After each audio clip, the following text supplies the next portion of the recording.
prosperity means very different things to different people. And a lot of us here are immigrants or come from immigrant backgrounds or, first generation, second generation. And this goes to all of you, whoever wants to take it first. What does being prosperous mean to you? And do you think you look at it slightly differently versus like the Western conception of it? We were just talking about food and community. So how do you think of what prosperity means to you? I'll take a stab. Hi, everyone. I'm Megha. Thank you for having me. I think prosperity can mean so many different things. Prosperity can mean riches in any area that is valuable to you. And so whether that is a richness of friendships and a richness of financial wealth or a richness of culture, I think that having a balance of prosperity across your life in different areas, for me, is when I've always felt the most successful, right? It's not when I have the most money or I was making the most money or when I had the most friends, but I had this really rich thing. With the women that I work with in rural India, prosperity means something really different. And for them, it's not always just access to money, but it's having the opportunity to cultivate dignity, right? Having the opportunity to have a voice at the table. Oftentimes when a woman takes a sewing class and doesn't have the opportunity to actually go and work at a factory because her life doesn't allow that, what we hear from the women is, well, what did you get out of this class if you aren't gonna go take this job and earn money? A lot of them say to us things like, I made a friend. And to them, that is really valuable. And so the access, I think, to cultivating dignity can help dictate for you what prosperity means to you. And that's kind of the way that I would define it.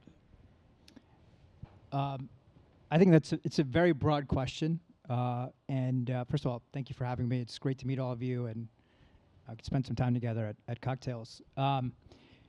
I was going to answer this question from the perspective of an individual, but I think it's also worth answering in the perspective of community and also the state. But from the individual standpoint, an entrepreneurial standpoint, and I mean social entrepreneurs, capitalistic entrepreneurs, what have you, I think there's three broad points that I would make. One is, I think prosperity is having a sense of purpose, okay? People here have been to tons of conferences. You've heard this, like, find your why, right? Why are you doing certain things? There's umpteen number of YouTube videos on this type of topic. I think a lot of people, as they kind of go through that journey, they're like, what does this all mean? Like, what's the meaning of life, And I think, like, it's actually the wrong question. The question is, what makes you really feel alive? Like, what do you feel going through your bones, going through every cell in your body to be like, this is what I've been meant to do, right? The second thing that I would say, a lot of people mistake prosperity for money. In fact, the act of chasing money. And I would flip that and say that real prosperity is the creation of value. Like, I started JioSaavn, 15 years ago because I saw my parents and all my cousins in India essentially pirating music, right? But I knew they weren't criminals. And there just had to be just a better way to create value for them. So that comes down to just saving people time, making things more convenient, figuring out a way to make them money, giving them peace of mind. I mean, there's umpteen number of things in which you can create value, and the money is a byproduct of doing that job really well. So the more that our minds can be focused on creating value and the money secondary, I think that's going to be prosperous for everybody. And the third point I would make is that when you are an entrepreneur, an intrapreneur inside of a large organization, or a social entrepreneur, even like what Megha and her organization does, I think part of that job in creating prosperity is giving other people purpose, creating these like really high quality jobs, giving people like a real sense of pride in the work that they're doing and seeing how that contributes to a larger whole for not just a company, but improving society and community around them. And I'll just take one moment to just share like a company that I kind of look up to. Ironically, it's not in consumer, it's Salesforce.com. Okay, Mark Benioff. Okay, which are like, why Salesforce.com? They have this policy called 1, 1, and 1. Okay, which is 1% of employees' time, 1% of the company's equity, and 1% of the product that goes towards charitable causes, mostly in the US, but all over the world. And for the last 25 years, they have dedicated 8.9 million hours of employee time, raised about $1 billion for different organizations, and given 50,000 companies access to their software to be able to do what they're doing. Companies, I mean nonprofit institutions, stuff like that, you know? And one of the other companies helped start called League Apps that's involved in sports, you know, kind of follows that same philosophy. And I think every company should really do that, because in order to create prosperity in a capitalistic type of system, you have to have that type of framework where you're giving back to all the stakeholders that are around you. Ankur, I want to frame the next question for you, because Carry's whole raison d'etre is very unique, right? You want to reduce the barriers to wealth creation for business owners. Talk about that, and talk about how and why that is your approach to prosperity. Yeah, absolutely. I was fortunate enough to be able to sell my last business, and in the process, I realized the way the U.S. tax code is written, most people are scared of taxes. It provokes anxiety. I mean, we're adding 150,000 words a year, but within that is a lot of opportunity. But the way it's structured, unless you come from money, unless you come from privilege, you don't actually know how to take advantage of all of that. Like, I had no idea. I'm a first-generation immigrant. I moved to America when I was 17 years old. I was fortunate enough to be able to hire expensive lawyers and accountants and figure it out. But for everyone else, that's just not possible. So our mission with Carry was to sort of break that down. And if we can build this magic tool that can help you save on taxes on autopilot, we think it levels the playing field.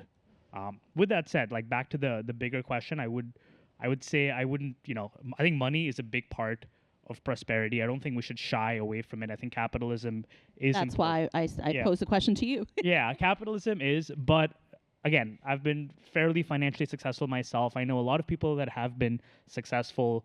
The only thing you really use money for is to buy freedom, right? And when I think of prosperity, I think of freedom. I think of freedom to do what you want, which, especially in South Asian communities, isn't always there. For me, as an example, my dad from the outset told me, I want you to go start a business. It doesn't matter. My mom was like, go get a job at Facebook. They pay pretty well. Yeah. And my dad's like, his entire life, he wanted to start a business, but he grew up middle class, and it just never felt safe enough for him to kind of gamble on our future. But his vision was, he did this so that me and my brother could go start a business. So even when things weren't going well, he's like, I worked hard to give you the freedom to go do that. And I think that's really powerful. And, that kind of freedom is prosperity to me. So, Shamina, you head the MasterCard Center for Inclusive Growth. MasterCard, everyone's familiar with the company, processes billions and billions of dollars. Yet, you have a focus on inclusive growth and making sure everyone's a part of it. How do you sort of manage that? Like in a, pardon the pun, but juggernaut of a corporation like that, how do you sort of think about addressing that and making sure that this growth that you're driving is inclusive? Well, thanks for having me, and I actually read the Juggernaut, so I have my subscription. I hope you all do too. And that's why I wanted to come here today. And I also want to thank the Asian American Foundation and Priska Bay, who's here from TAF, for supporting the Juggernaut today. The MasterCard Center for Inclusive Growth, I started it 11 years ago at MasterCard as a way to recreate private sector philanthropy. When I joined MasterCard, I came from a career in public sector and saw that traditionally companies were writing checks to good things, and that was all fine, but it was separate from their business model, and it was separate from what they were doing as a company. So many of you may know Ajay Banga. He's now the president of the World Bank, but at the time he was CEO of MasterCard, and he asked me to come there to help leverage the assets of MasterCard basically in service of people on the planet. And that's what the That's what the Center for Inclusive Growth does. Certainly around capital, and MasterCard has a lot of capital, and that's fine. But the other pieces of the puzzle are things like data, technology, the network. MasterCard's in 210 markets, 3 billion cardholders, 100 million merchants on the network.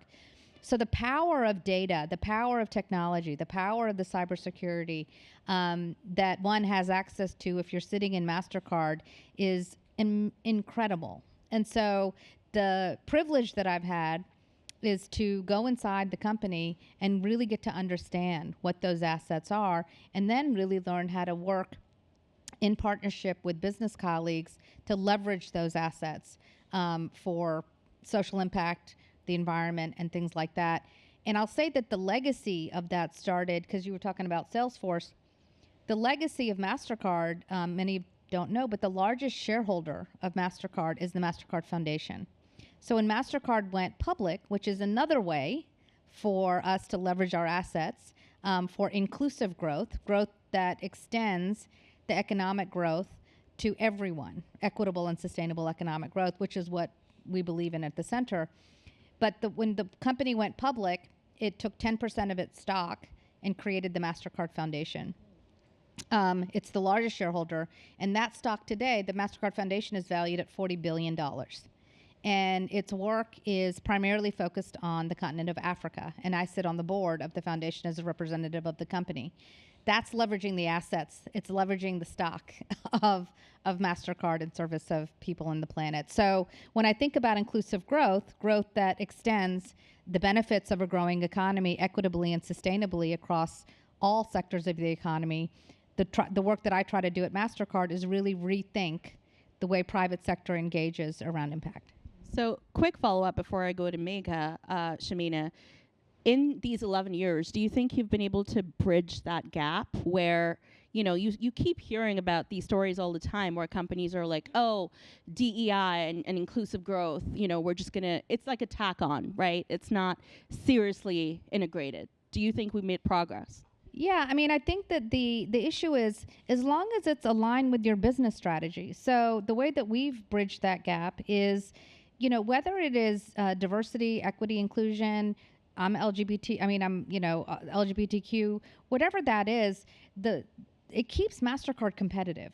And so if you're a company that's trying to compete in a digital economy, you better figure out your innovation strategy. Your innovation strategy comes when you have different people sitting in a room thinking about the same problem or thinking about the same opportunity.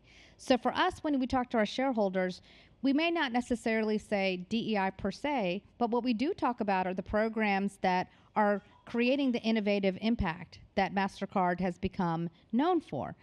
The other thing we do at the center, which is a little bit different from the equity office, is we actually focus on things like financial security, small business growth, inclusive innovation. These are all things that, again, are close to the business. It's leveraging the business assets of the firm. So I could be sitting in a conversation with investors and shareholders, and I do, in the same way that my CFO sits in conversation with investors and impact leaders. We can have similar conversations because we can say the same thing. Both accrue to the business's benefit, but both accrue to society's benefit. We call it doing well by doing good. Megha, you've taken sort of the opposite approach of a corporation like MasterCard, right? Very grassroots-oriented approach, which you've then managed to scale. What is your advice for people looking to solve, social impact or equity issues? How do you incorporate, something as specific as menstrual care and make it a part of like a larger global conversation around equity? Thanks for that question. I'm going to actually piggyback off what Shamina said, right? It is really about getting core to your own values. And if you are able to see that your business and your values are aligned, then you guys can grow together. We went into menstrual equity, not because we just wanted to go into menstrual equity. We went into menstrual equity because every time I was trying to ensure that girls had access to healthcare, I noticed that there were no bathrooms in schools, and they weren't going to schools because they couldn't have they didn't have period products. I was noticing that women weren't staying in their jobs because they were staying home 5 days. So how can you have inclusive economic growth if there are no toilet facilities at the factories and the stores that they're working in? And this was why we went into menstrual equity, because it was aligned with what our ultimate goal was, which was to ensure that everyone had the option and the opportunity to live the life they wanted to live. And for a lot of these women that we serve, it is a transformative opportunity when it comes to being able to cultivate dignity, when be able to have a job that they can control in their own terms. I think one of the big, something that can be what we have a potential tendency to do is to go from the West to some of these areas and say, well, you should live like I live, right? That's not what these folks need. They want to live like they live, but better. And as all of you are going into your journey in terms of aligning with what that organization is that you want to support or build, really have to connect with your values. What are the things that are important to you? And then you'll be able to, it'll come naturally to you, right? It'll come naturally in terms of, oh, these are the values that I care about. Here's the way that I want to accomplish it. And then you'll meet the right nonprofit that you want to support. I think that being in rooms like this, and one of the things I love about this conversation is that it is about capitalism, it is about inclusive growth, it is about leveling the playing field, and the opportunities that abound across the board is what allows each of these sectors to work. And so I think that is really important, is you look across your own life and your opportunities, your businesses, your circles and networks, and you'll be able to find that path. So Vinodh, you've been an entrepreneur yourself. You're also an investor. And you founded a platform that sort of democratizes technology in a way. This is gonna maybe come out of left field, so I apologize for putting you in the spot. But we're all talking about AI a lot these days, right? And the way that it's spreading, a lot of people argue, is not equitable. So having been an entrepreneur yourself, how should we think about building technology that's inclusive and equitable for all and is not benefiting the 1% or 10% of the population?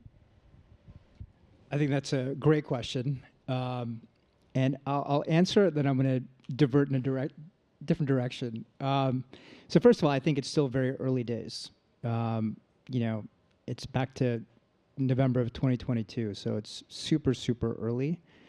But I will tell you something that kind of like messed with me for a moment, and it goes back to Salesforce.com. I swear, I'm not a shareholder. I Did you work there? I'm one of those. Work there. I know one person works there, but I never worked there myself. But they just had their Dreamforce conference, and you see Mark Benioff on stage, and he's like the ultimate salesman, and he's on there for like 2 hours, and he shows this demo of the new Slack, okay, that's coming out, and it's like there's a Slack channel, and there's 8 people in it. And 8 people are like chatting back and forth about some marketing plan or something or other. Then he goes on to say that 6 of them are human beings, and 2 are actually AI agents. Okay, and you look, and he clicks on the profile, and it looks like a real person, and it's like in the flow of a company actually operating versus like you asking the AI like a certain question, which I thought was just like kind of mind blowing.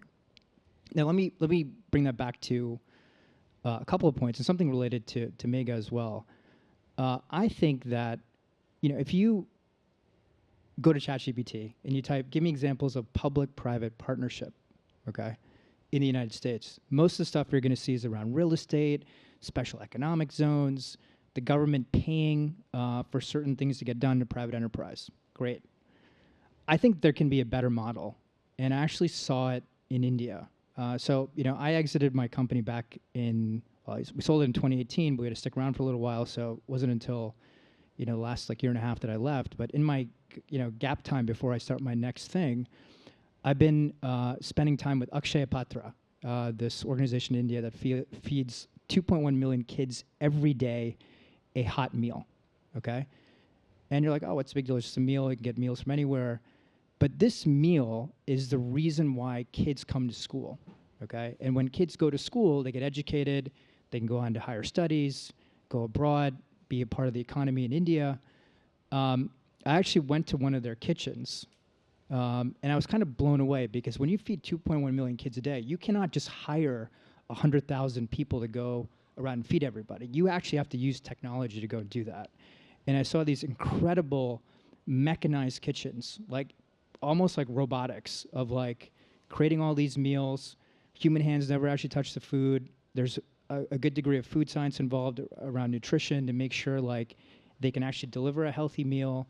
The average cost per meal is like 20 cents, and there's like a logistics network of like 25,000 trucks that will probably soon be autonomous to be able to get these meals out to like all these schools all across India.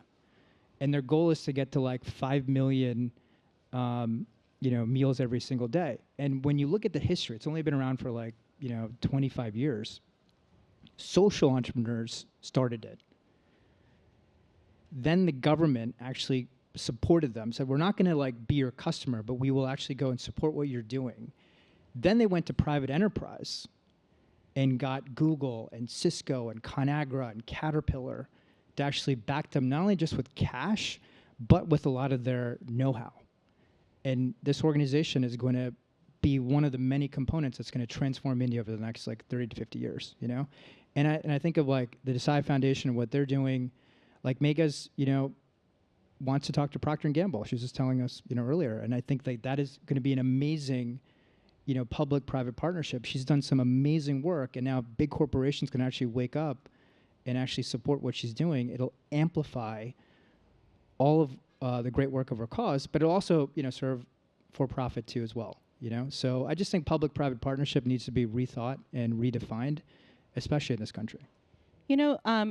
All of you brought up very interesting, uncommon challenges when it comes to the South Asian context. You talked about why kids don't go to school, lack of food. You talked about menstrual health. Chef Vikas was here talking about how he was discouraged from being a chef because of, sexism, right? Like, how can a man cook in the kitchen? And Ankur, you talk about like entrepreneurs and how hard it is to just be prosperous in a very sort of, capitalist way. All of these seem to be very specific to the South Asian context. And when you talk about things broadly, you miss these little nuances.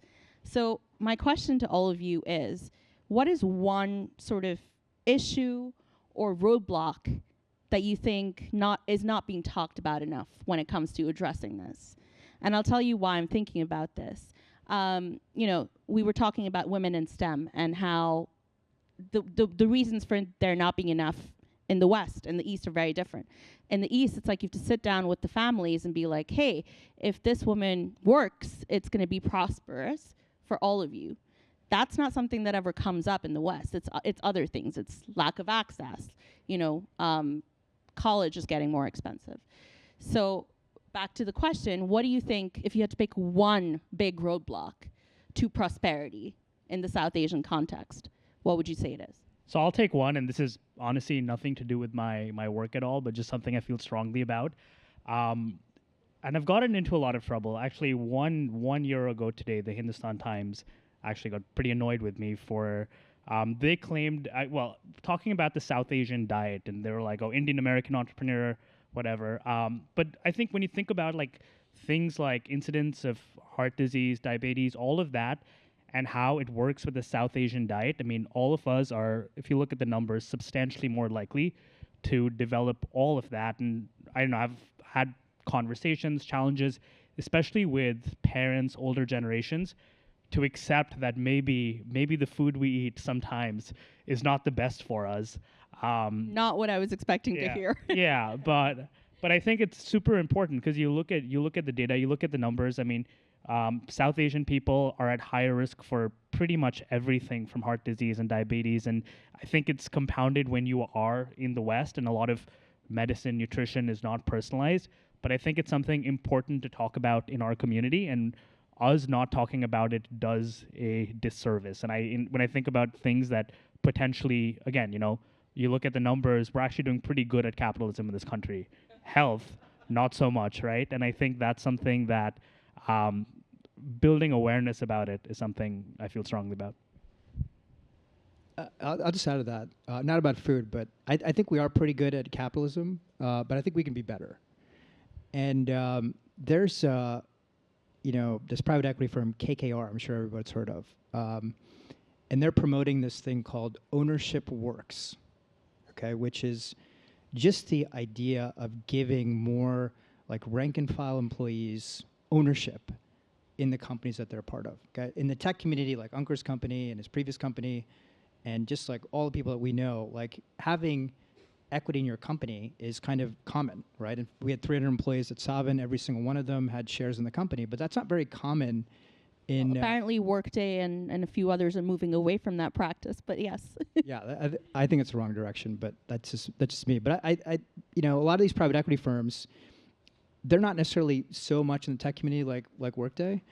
They're more like, nuts and bolts companies. Like KKR was talking about a garage door company called CHI Doors. Never heard of it.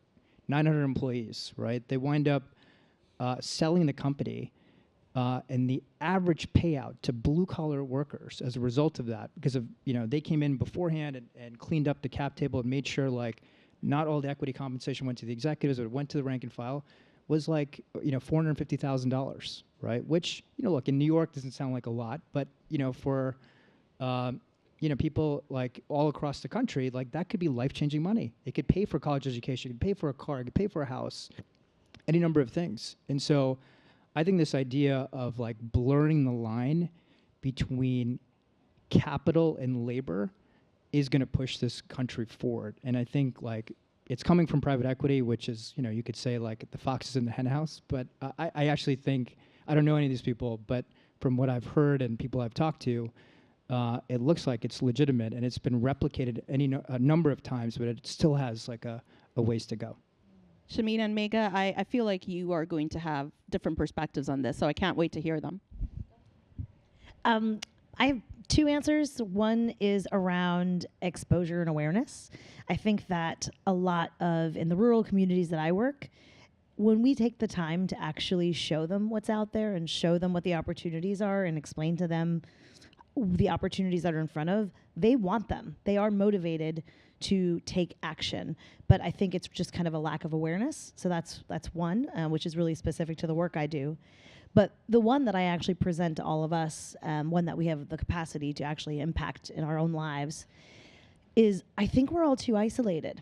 And what I mean by that is we are, in India's context, the people that live in rural communities are not exposed to urban communities. The urban communities are not exposed to the rural communities, which means that they're not seeing the same innovations. They're not seeing the same exposure to connectivity, to building. And it really, and we see that here in America too, right? This is kind of a everywhere problem. But I think that if we are willing to sit down with people that are different than us, willing to go across the aisle and work with different people, whether it's political, whether it's socioeconomic, whether it's racial, I think that we're going to build better products. We're going to build better opportunities. And solve more problems. And I do find that being a barrier. In the South Asian community, sometimes you see same South Asians together and same South Asians together, right? Like how do you break through those barriers? I think it can really expand the way we think and how we prosper. So I'm just going to pick up a little bit on that, but take it a little bit, zoom up a little bit to say that I think that this idea of loneliness or isolation, I had a couple things to say, but just listening to that. So I think that South Asian Americans, the opportunity for South Asian Americans is to join with other groups. And I say that because I sit on the board of the Asian American Foundation. And the reason I sit on the board of the Asian American Foundation is because during COVID, what we witnessed, and during a lot of these things, is that it doesn't really matter what kind of Asian American you are, you're being attacked.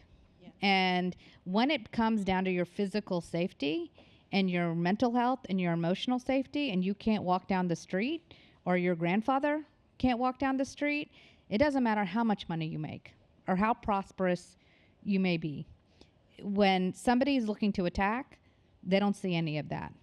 And so I do think that one blinder that I see, that I worry about with our community, is that they don't recognize the danger of staying alone and recognize the danger that comes with isolation. So thing one would be become more united.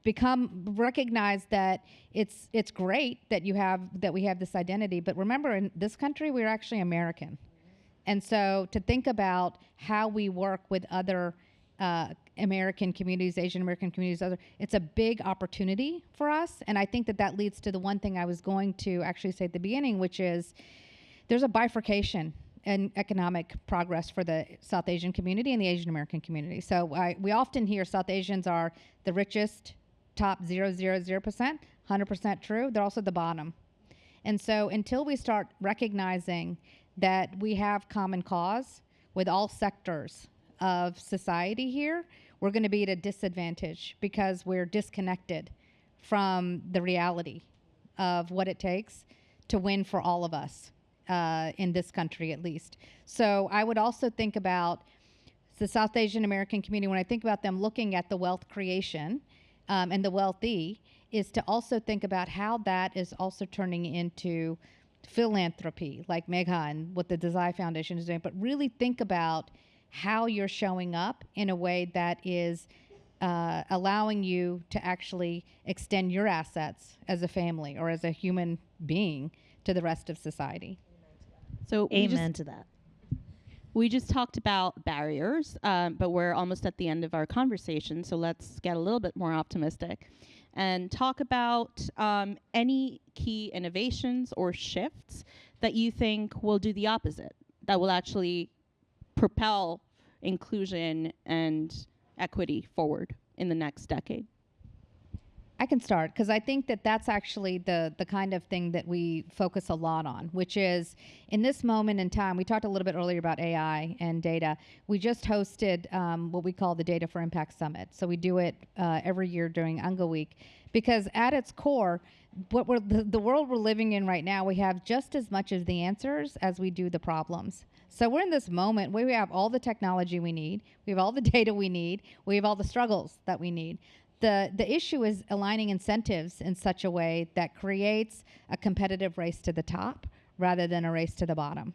And so when we look at the problems or when we look at the opportunities, we think about things like data that drives AI. And we think about the data haves and the data have-nots. And how are we incentivizing investment or opportunity to ensure that when we compete with companies like Visa or Amex or whatever else, we're actually sort of challenging that to say, we're going to come out with responsible AI policies, and we're going to fund initiatives that actually make AI work for everyone, and we challenge you to do the same thing. And so we start competing for things that are good instead of things that are harming society. And so I think that's a frame that we use with a lot of our work around small business initiatives. Same thing. Asian Americans, largest starters of small business in the United States. Asian Americans, largest number of failures of small business in the United States. So how are we using things like digitization, data assets? Those are things that are also uniquely South Asian. And so I think when I think about the South Asian American community, I think about the power of technology that lives in this community. I think about the power of small business that lives in this community. And I think about the power of progress and data that live in this community. And how are we working together to figure out how to bring all of those pieces together? I loved that answer. I think from my perspective in the kind of nonprofit world, the answer is all of you, right? The answer is, as we continue and our generations continue to grow here, how are we participating in that social economy? How are we participating in philanthropy? How are we participating in our own communities? So I'm sure Gen Z's made it easier for you a little bit. Interestingly, so there's a duality here, right? So we are Americans and we live here and this is the community. It is equally important for us to invest in our community here and in the people that are around us as it is to our homelands. It is equally important for us to participate in our communities as it is for us to look back and be grateful for the heritage that we have and look back and make sure that we're lifting those billions of people up as well. And so I think what I'm really passionate about right now, which I think is going to be an opportunity, is engaging more young people in philanthropy. We have a little family motto, which is give often, give early, and give more than your money. You don't have to start participating in giving when you've made it, right? You guys have more than money to give. You have time, expertise, connections, etc. So starting that journey now, I think will help us all prosper together. These are amazing points you guys made. And I would just add a slightly different perspective of just coming from being in technology, right? And I would just say, like, it's going to sound like a random example, but, you know, in 1985, maybe some of your parents had a Mercedes-Benz, okay? Like one of the most expensive cars, power windows, anti-lock brakes, power windows, all that stuff, right? And you fast forward to 2024, like what used to be the symbol of luxury now is in the most basic car that is available almost to everybody. And it's just like, I think technology is a very key part of progress. I mean, there's certain cases like, you know, the question on AI before where there's new IP being created, and that's, you know, it's a small group, I should say, you know, small group of big tech companies that are really doing these things. But I think like a lot of small businesses, like the ones that Shamina supports and all, I think should be leveraging these things in order to grow and create more jobs and give people opportunity. Because the AI is absolutely going to automate a bunch of different things. A lot of like, you know, some of the you know, not as high quality jobs in the economy, I think are going to be automated away.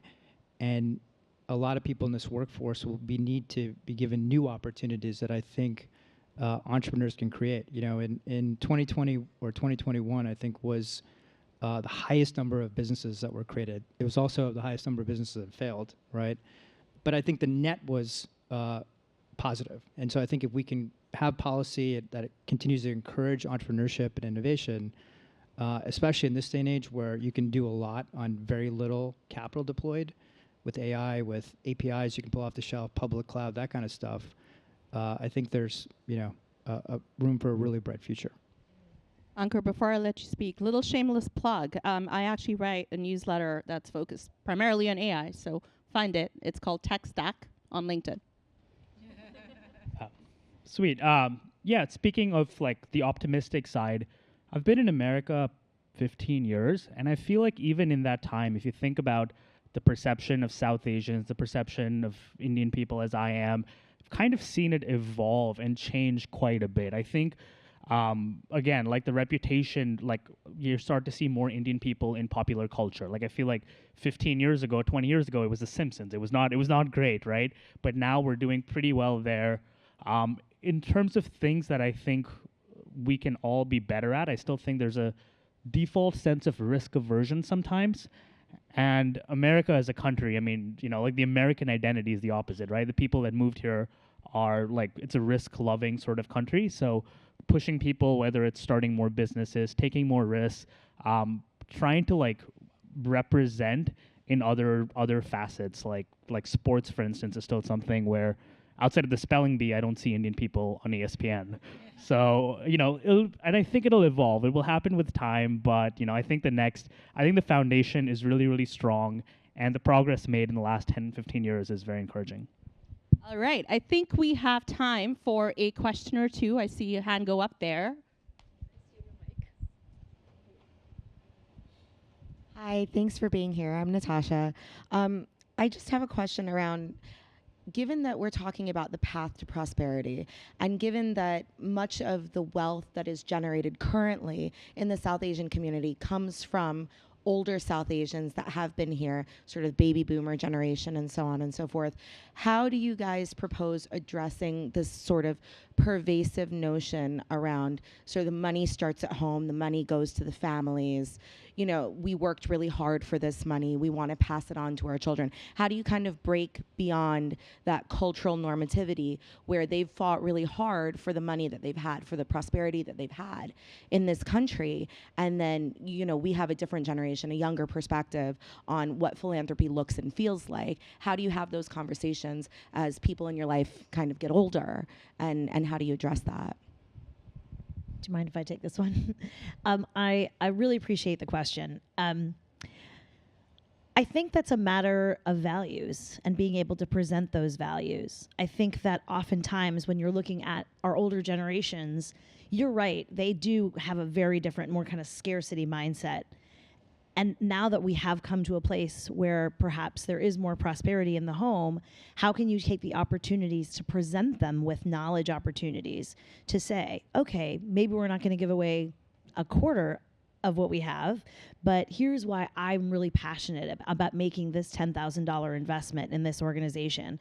Let me explain to you what the impact is, why it matters, right? If we're doing that education, we can share with them. I think at kind of a larger level, from a scarcity perspective, I think it's also about us how do you express to them what is important to you? You were brought to this country for a reason. You were brought to this country to be able to pursue your dreams and your passions. So if there's an organization that you really want to support, maybe start volunteering for them and maybe start engaging that way. That can provide more opportunity to open their eyes and really connect with the organization. I do think it's hard to just say, hey, you know, we're going to give away our money now, right? But how do you create that connectivity in that community? I mean, it's why we host events like the Valley on the Hudson, which is on October 17th. I hope you all come. It's why we host events like this, right? It's to be able to build that community and show and connect, and celebrate the culture. And so I encourage you to kind of connect with organizations that align with your values and bring your parents along for the ride. Just a quick one to say, it's an and conversation. It's not an or conversation. And so I think that's what I was hearing from your thing. You can have Diwali and donuts. You can have, that's the thing. It's like, you know, you can have philanthropy and you can give to your Ganesh temple. Like, it's an and conversation. It's about, so I think we're really good about the collective. That's how we, I'm Sikh, right? So it's sort of like, seva is our thing. And so... then I happen to be in an occupation where I get to do that, which is, I'm so grateful. But it's like, I give my money to the Gurdwara every week when I go, or no, I don't go every week. Sorry, Mom and Dad, lying. Sorry, Guru Nanak. But the point is that I think we have a culture that we understand what that means to have spirituality in your life and understand that we belong to something that's much bigger than ourselves. And so our idea of the collective is there. I think we have time for one more question, if anyone has it. Thank you guys so much for speaking. Talking about the idea of a collective, before coming to New York, I was in India and I started a nonprofit there. And I was working with children. I think it's very easy to feel like part of the collective when you're in the community and when you're actually working with the children. It's easy to feel motivated. But I feel like since coming here, I haven't been as active because you're doing like the fundraising, you're trying to stay communicative with them on Zoom, but it's hard to stay motivated. So my question is, if you're not able to immerse yourself in the communities that you're helping, how do you continue how do you continue feeling like part of that collective action? I think, so there are two things, right? One is, if you have the opportunity to visit and connect, of course, please do that. But if you don't have the opportunity, you can ask your organizations to help you with that connectivity. I can tell you that we do a lot of work at the Desai Foundation, going out into the communities, speaking to our beneficiaries so that they can tell their stories, and that you can feel connected to them. We actually experimented with something at our last gala, which was just this past Saturday, which is why I have the bags. And we actually brought our programming to life for the first time.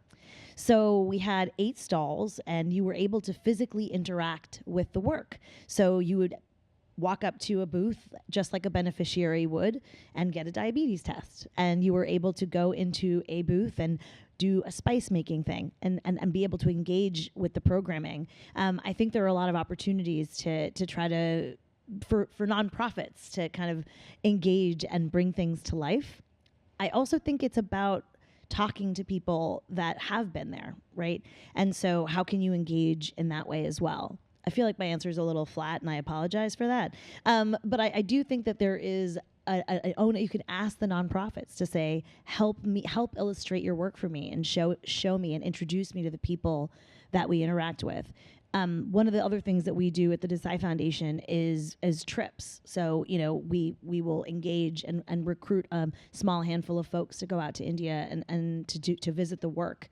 I think there are opportunities. Akshay Patra does really cool ways on this. Yeah, I was just going to add I think like you have a challenge of what's going on there to bring it out here. And so with all these media tools available to you around video and imagery and stuff like that, I think that's, you have like some sophisticated capabilities now at your fingertips. So I think that's, kind of step one. I think step two is like, these site visits. I've seen this happen. Like they've, brought people that run foundations, either family offices or from corporations, out to India to do like a formal tour of some of these kitchens. And from the stories I've heard, like people are just absolutely blown away. And what happens is either like there's an executive, who's there, who's like, this is personally touching me. And a lot of them are not even South Asian. And they wind up, putting personal money behind something. And then oftentimes they'll actually get the corporation that they work at to deploy even more resources in the form of, actual resources like know-how and machinery and stuff like that, or cash too as well. So there's no easy answer, there's no silver bullet, but I would, echo what Megha said and think about that exchange. I'm going to add one more sentence. I apologize. You sparked this idea, this memory. There are a lot of corporations that partner with us as knowledge partners. So we work with Microsoft, we work with PricewaterhouseCoopers, all these other organizations in India to help provide knowledge for our staff, our team, people that we serve. Being a part of that team, we had a JP Morgan team help solve one of our problems for us. We had a Deloitte team that we worked with that created an app that is now deployed in the field to help sell sanitary napkins. There are a lot of ways that you can engage with with organizations that you care about that isn't being in the field. All right. Hopefully that was a lot of diverse perspectives from the corporate side, the nonprofit side, the entrepreneur side, and the investing side for you to think about how you think of prosperity. I'm sure everyone here is going to hang around for cocktails. I unfortunately have to go, but hopefully this was a really good panel for all of you, and you enjoyed it as much as I did. Thank you all. Thank you. Thank you.